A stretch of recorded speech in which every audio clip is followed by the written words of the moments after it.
Hello children, our theme for this month's episode of Brain Food is diversity. So for the first term of the day, we will explore what diversity means. Diversity is a noun which refers to the understanding that each person is unique. For example, think about every kid in your class. Every single one of your classmates is different than you. We all look different, unless of course you have an identical twin. We all have different names, we all live in different houses, and we all have different beliefs. It's important to understand that the diversity and interacting with people who are different than us makes us better. Learning and playing with people from all different backgrounds helps us to think about perspectives other than just our own. Hey guys, it's me, Sky. Today I'm at Douglas Cook Park in Lakeland with Tim Abram, the Executive Director of the Lakeland Police Athletic League. So Tim, what is the Police Athletic League and why should kids join? PAL is a crime prevention program. It's a juvenile crime prevention program where we try to get kids and cops together. A lot of times police officers are looked at in a different way. And so PAL is a program to kind of position cops with kids so there'll be a friendly approach.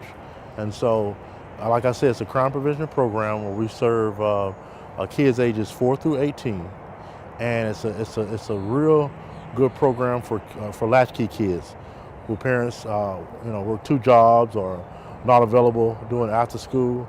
PAL provide that supervision to make sure those kids don't get in trouble. Can you talk about why diversity is important? Well, it's very important. We live in a society, in a world where we all have to get along and work together, regardless of our race and color and that type of thing. And so it's very important that we model that behavior in our kids. Let our kids know that it's important for them to meet other kids of other races and learn to play and get along at an early age. When kids are having fun and when they're doing things that they're really appreciating, they like, race shouldn't really play I would say a factor in it, because we're all the same, and we communicate. It's very important that our kids communicate at an early age so we can better understand each other, understand our cultures and backgrounds and differences, also learn how to embrace those and continue to do what we do, is love and play and grow and develop into good citizens in our community. What are some different programs that I can get involved with from the Police Athletic League? One of the things that our mission is filling playgrounds, not prisons. And it's not only, I hear a lot of times with kids and parents that say, are these sort of the bad kids? No. Our mission is filling playgrounds, not prisons. What we're doing is we're making sure that we have kids in a safe environment where they can play. And we do have programs that are free. We have our mentoring program that is free because we want to rid the gangs and things in our community, which we have been doing a great job at.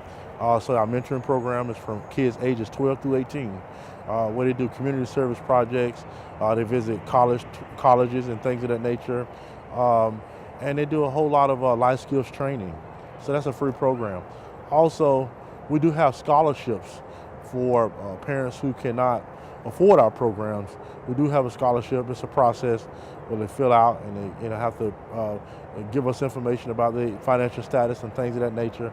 And we do provide scholarships. There is a cost associated with most of our programs, football, cheerleading, basketball. There's no cost for baseball. There's a cost for track and field and the after-school program and those type of programs, yes.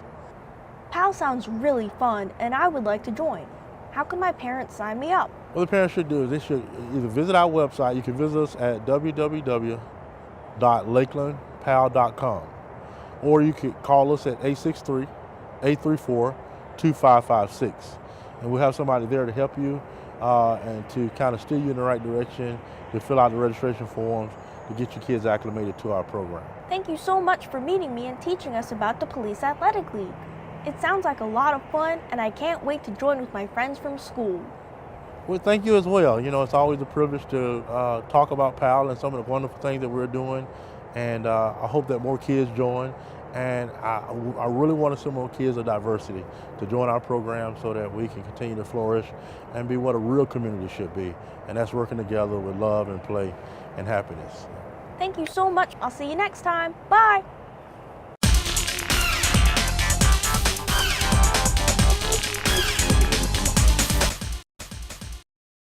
Hello everyone, it's me, Alyssa, and we are here today at Exploration 5 Children's Museum in downtown Lakeland for this segment of Senses Overdrive. This is Layla. She's going to be helping with our experiment. So, Layla, what are we going to be doing today? Some very exciting experiments. We're going to start off launching off our new year in January with Bernoulli's principles. All right? So I'm going to ask you a couple questions. Okay. What do you think is going to happen when I blow on the top of this paper? Well, it's just going to stay down. Is that what you think? Yes. Well, let's find out what happens. So the harder force creates what we call a low pressure, which creates this to go up higher. Huh. Pretty neat, huh? Yes, that's very interesting.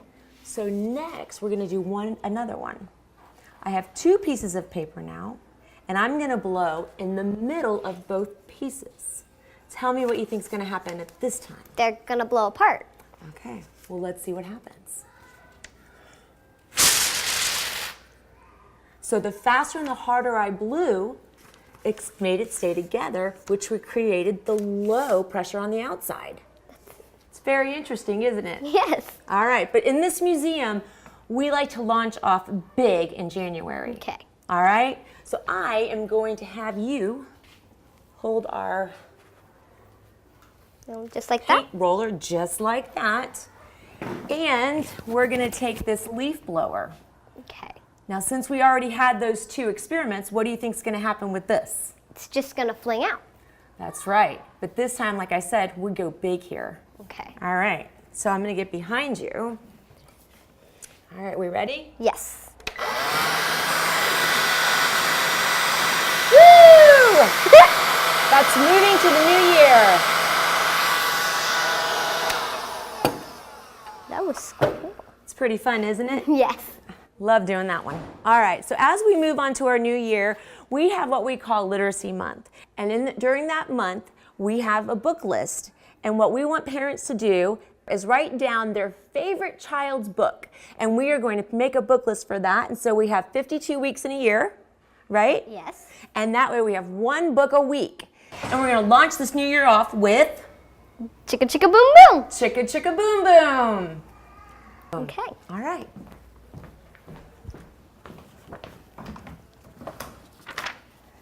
One of my favorite all-time books. Do you like this book? Yes, I do. All right, here we go. Okay. A told B and B told C, I'll meet you at the top of the coconut tree. We, said D to E, F, G, I'll beat you to the top of the coconut tree. Chicka chicka, Boom boom. will there be enough room? Here comes H up the coconut tree. And I and J and tag along K, all on their way up the coconut tree. Chicka chicka boom boom. Will there be enough room? Look who's coming. It's L, M, N, O, P. And Q, R, S, and T, U, V. Still more W and X, Y, Z. It's the whole alphabet up the... Oh no! I know. Chicka chicka boom boom. What happened? They all fell off the coconut They tree. sure did. What did they make the coconut tree do? It fell over. It did fall over. It made it do a crazy bend. Skit, scat, scoodle, doot, flip, flop, fee. Everybody's running to the coconut tree.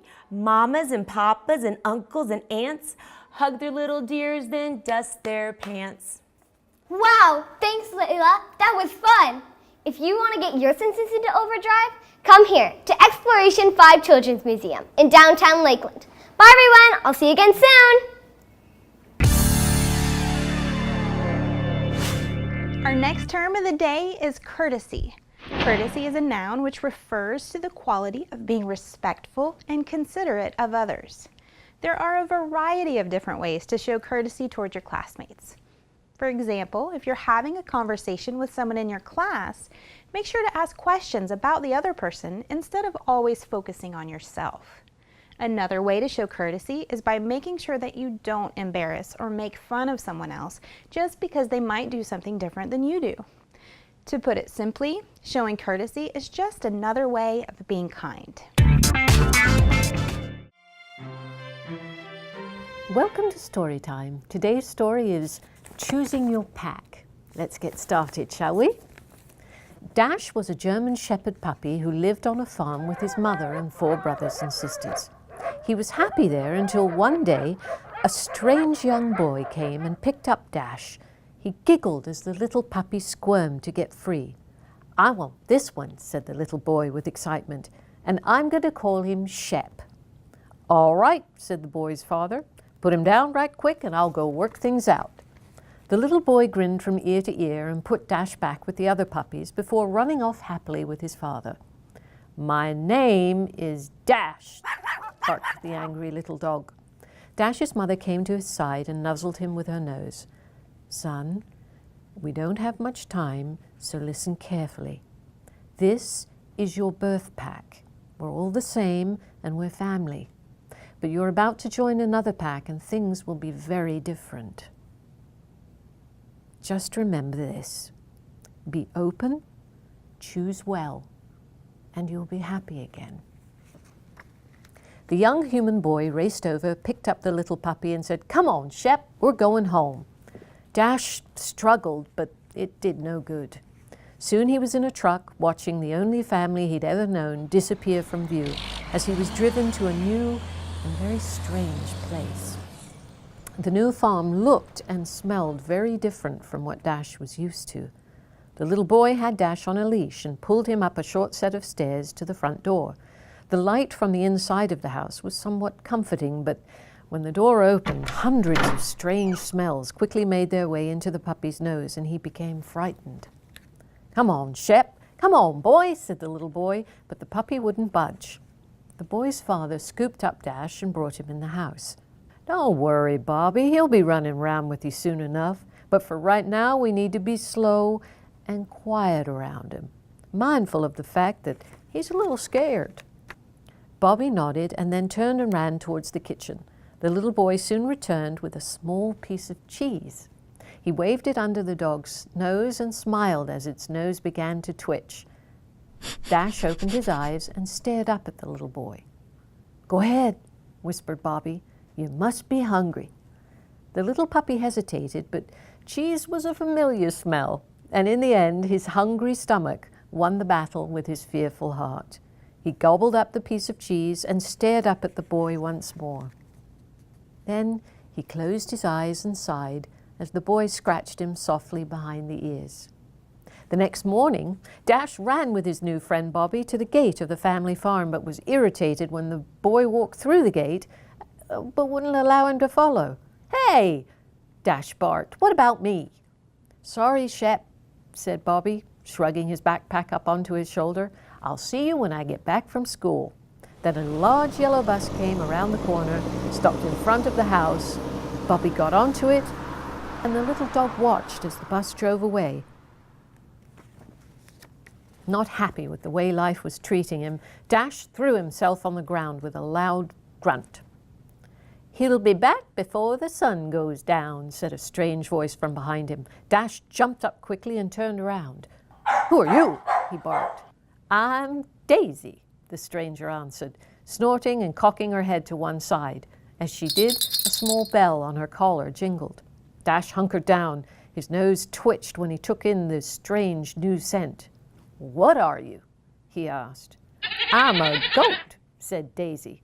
"Didn't they have goats on the farm where you came from?" "No, they didn't." 3 little yellow birds popped out from behind the goat. "Did they have ducks?" they asked in unison. Dash, surprised once more, backed up against the fence. "We're Jack, Mac, and Zack," said the ducks, once again in unison, so it was difficult to tell which one was which. "This is Shep," the goat said to the ducklings, tossing her head in the puppy's direction. "My name is Dash," the puppy answered. The goat nodded. "All right. Well, if you'd like a tour, we'd be happy to show you around." The goat turned and proceeded to trot off in the direction of the barn, with her bell jingling and the ducklings following behind her.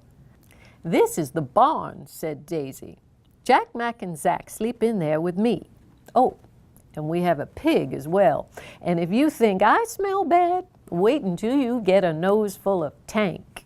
The goat started off once again, describing things as they came to them and ignoring the trail of ducklings behind her. "And finally," said Daisy, "this is the river." The goat sat down and watched as the ducklings each walked down to the river and went in for a swim. "Bobby and Dad give us water," Daisy continued, "but it's nice to know that there's plenty of drink if they forget." Dash sat down next to her and sniffed. "There are fish in there," said Dash, sniffing furiously. "Yes, there are," said the goat, rising again. "That's quite the nose you have." Daisy giggled. "You and Tank are going to be great friends." Daisy walked over to what looked like a short bridge. She trotted out onto it, and the wood sounded hollow beneath her feet. "This is the dock," said Daisy. "If you want to come see the fish, you're going to have to come out onto the dock." Dash did not like the look of this, but he was curious, so eventually he followed. Daisy stuck her head between the boards at the end of the dock and looked into the water. "The fish are down there." Dash stuck his head through the railing as well and watched the fish. "Dad and Bobby feed them from here, so whenever you stand up here, the fish come to see who it is," Daisy told him. The ducklings swam over in their direction, and the goat bleated a warning. "Don't get too close," she warned. "They'll bite you." One of the ducklings quacked loudly and jumped as a fish nipped at his foot. "Go back," shouted Daisy as she surged forward and bounced against the railing. A loud cracking noise followed, and Dash watched in horror as the railing gave way and Daisy fell into the river. Do something, quacked the duck, swimming around the goat helplessly. Dash ran as fast as he could towards the house, barking with all his might. When Dad opened the door, he looked irritated. "Shep, be quiet."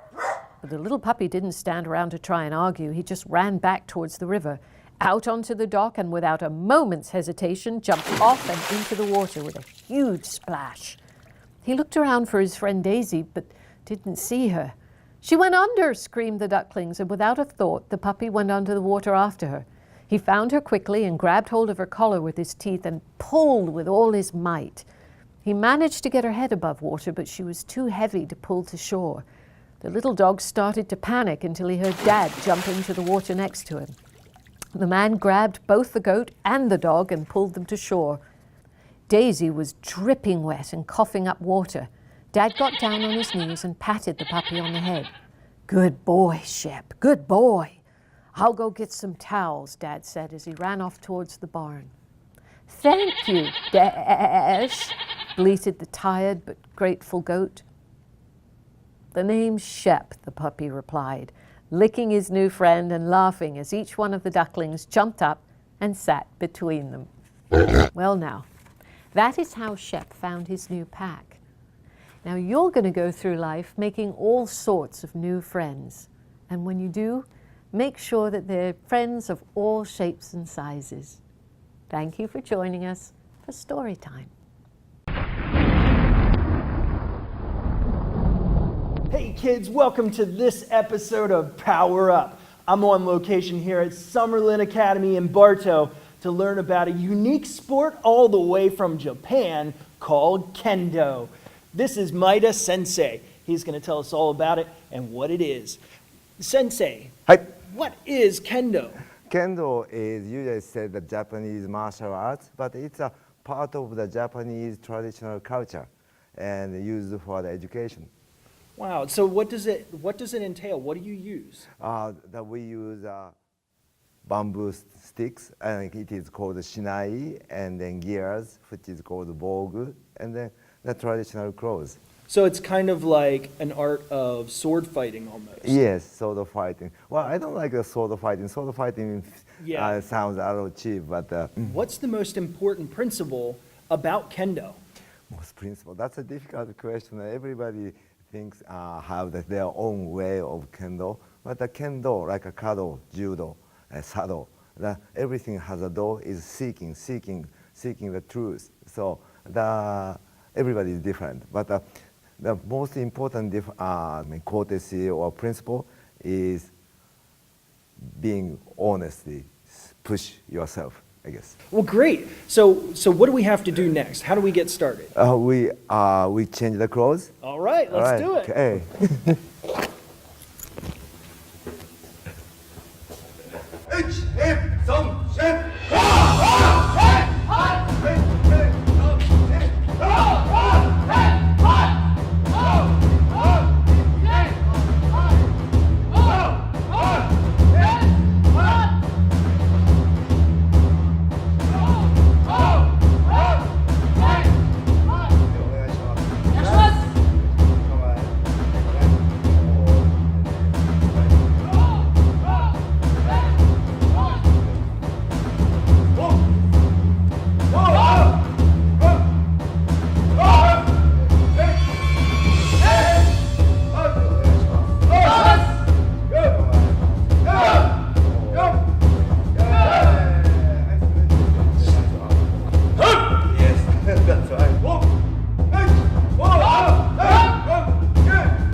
What do you say? What is it? Men. Men.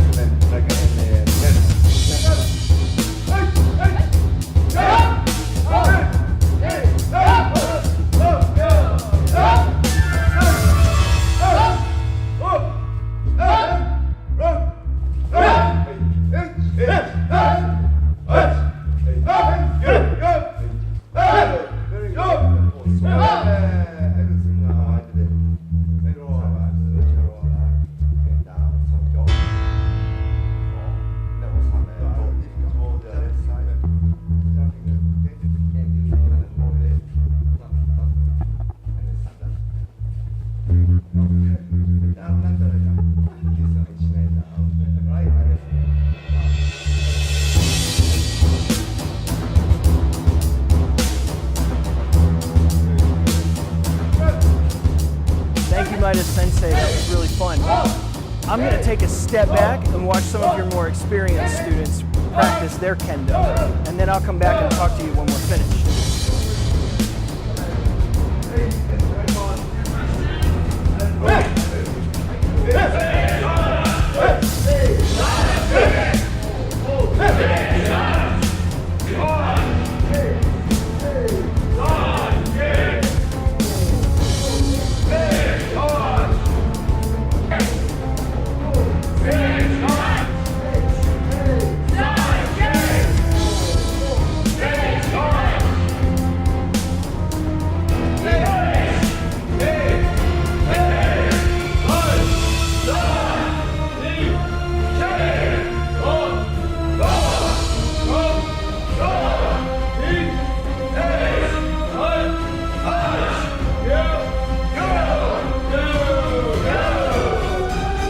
Sensei, that was really fun.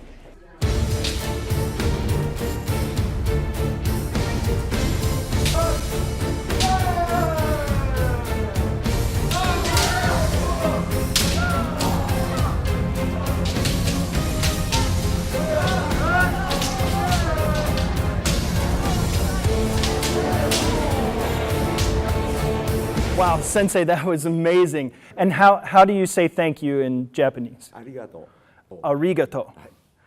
Arigato, Sensei. You're welcome. Thank you very much. Thank you. Thank you.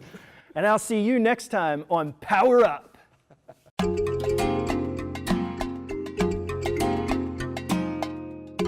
Hey kids, welcome to another edition of Arts and Crafts.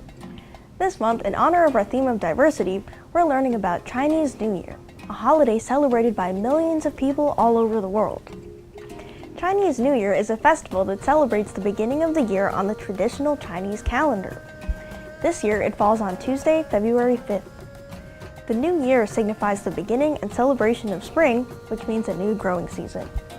According to myths and legends from long ago, the beginning of Chinese New Year started with a fight against a beast called the Nian monster, who had the body of a bull and the head of a lion. This ferocious creature lived in the mountains and had to hunt for all of his food. Towards the end of winter, when he had nothing to eat, the Nian monster would go to the villages where people lived and ate their livestock, crops, and even children. In order to protect their livelihood and their families, the villagers would put food in front of their doors at the beginning of every year. Legend has it that after the Nian monster ate the food that they prepared, he wouldn't attack any more people.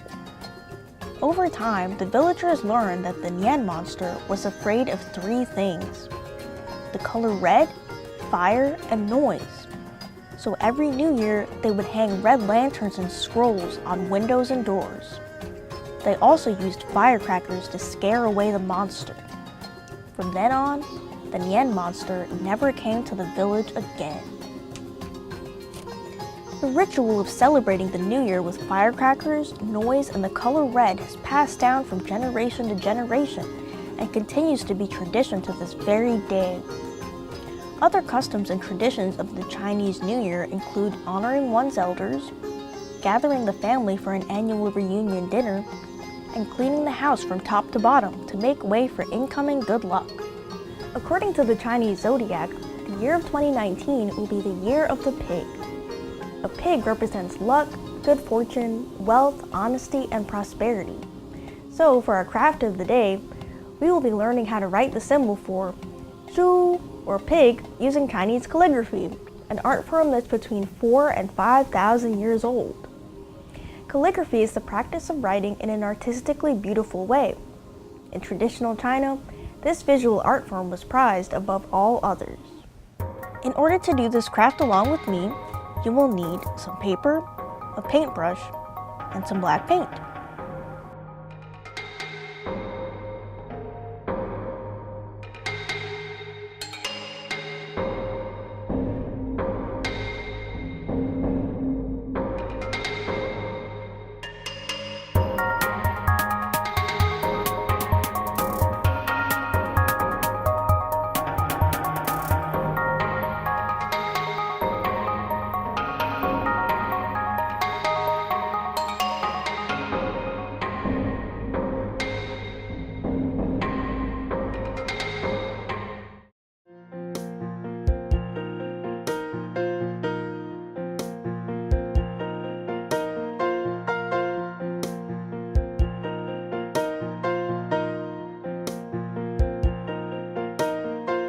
And there you have it. Now you know how to write the symbol for Zhu, or pig, in Chinese. If you liked practicing calligraphy with me, ask your mom or dad if they can help you find some other symbols to learn online. Thanks for watching. I'll see you next time.